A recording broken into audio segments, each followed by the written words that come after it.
Subscribe now and press the bell icon. Never miss an update.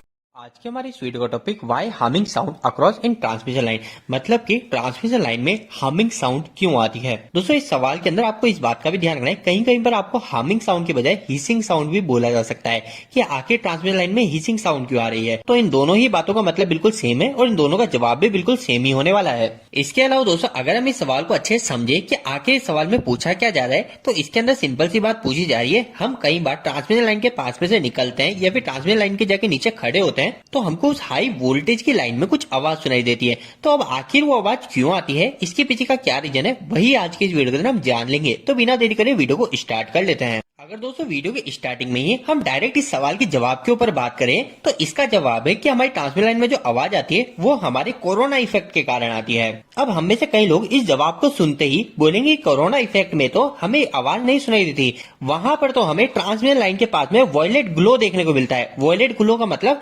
हमें बैंगनी colour की light देखने को मिलती है, हम उसे कोरोना इफेक्ट बोलते हैं। लेकिन दोस्तों यहाँ पर आपको एक बात समझना बहुत जरूरी है, कोरोना इफेक्ट के कारण हमें एक नहीं ट्रांसमिशन लाइन में मुख्य 2-3 चीजें देखने को मिलती है। सबसे पहली चीज तो हमें पता है वॉयलेट ग्लो देखने को मिलता है, बैंगनी कलर की लाइट देखने को मिलती है। सेकंड चीज जो कि अभी मैंने आपको बताया, हमारे ट्रांसमिशन लाइन में से हिसिंग साउंड, हमिंग साउंड सुनाई देती है। और तीसरे केस में कोरोना इफेक्ट के कारण ट्रांसमिशन लाइन में ओजोन गैस भी प्रोड्यूस होती है। तो आगे से आपको यह तीनों ही पॉइंट पता होने चाहिए जो कि कोरोना इफेक्ट के कारण प्रोड्यूस होते हैं। कोरोना इफेक्ट होता कैसे है, इसे कैसे सही किया जाता है, इसके फायदे, इसके नुकसान, इसके ऊपर हम एक अलग वीडियो के अंदर बात करेंगे। अगर आपकी इसके ऊपर भी डिमांड है तो आप कमेंट बॉक्स में कमेंट करके जरूर बताइएगा। लेकिन अभी इसी वीडियो के अंदर हम हिसिंग साउंड मतलब कि हार्मिंग साउंड कैसे हमारी ट्रांसमिशन लाइन में प्रोड्यूस हो रही है उसके ऊपर बात कर लेते हैं। और इसी वीडियो की मदद से भी आपको कोरोना इफेक्ट के बारे में भी जानकारी थोड़ी मिल जाएगी। तो दोस्तों अब हार्मिंग साउंड कैसे प्रोड्यूस हो रहा है इसको समझने के लिए आपको थोड़ा सा ट्रांसमिशन लाइन के बारे में पता होनी चाहिए। सबसे पहली चीज जो कि हम सभी को पता है, हमारी जो ट्रांसमिशन लाइन है वो ट्रांसमिशन लाइन का जो वायर है, जो कंडक्टर है एल्यूमिनियम का, वो हमने कहां पे प्लेस कर रखा है,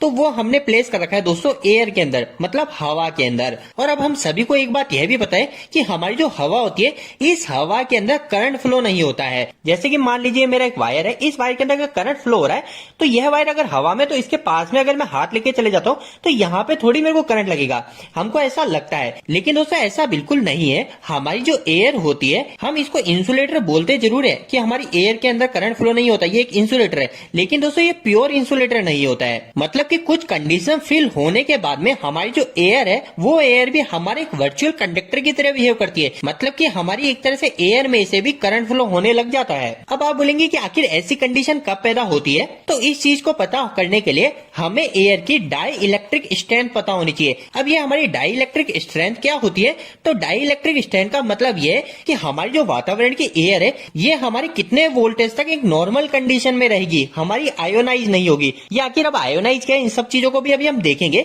लेकिन अभी आपको सिर्फ इतना सा पता होना चाहिए कि हमारी जो एयर है, हमारा ऑयल है, मतलब कि जितनी सभी चीजें, उन सभी की एक डाई इलेक्ट्रिक स्ट्रेंथ होती है। और अब अगर हम हमारी एयर की डाई इलेक्ट्रिक स्ट्रेंथ जाने तो ये होती है दोस्तों 30 kV पर सेंटीमीटर।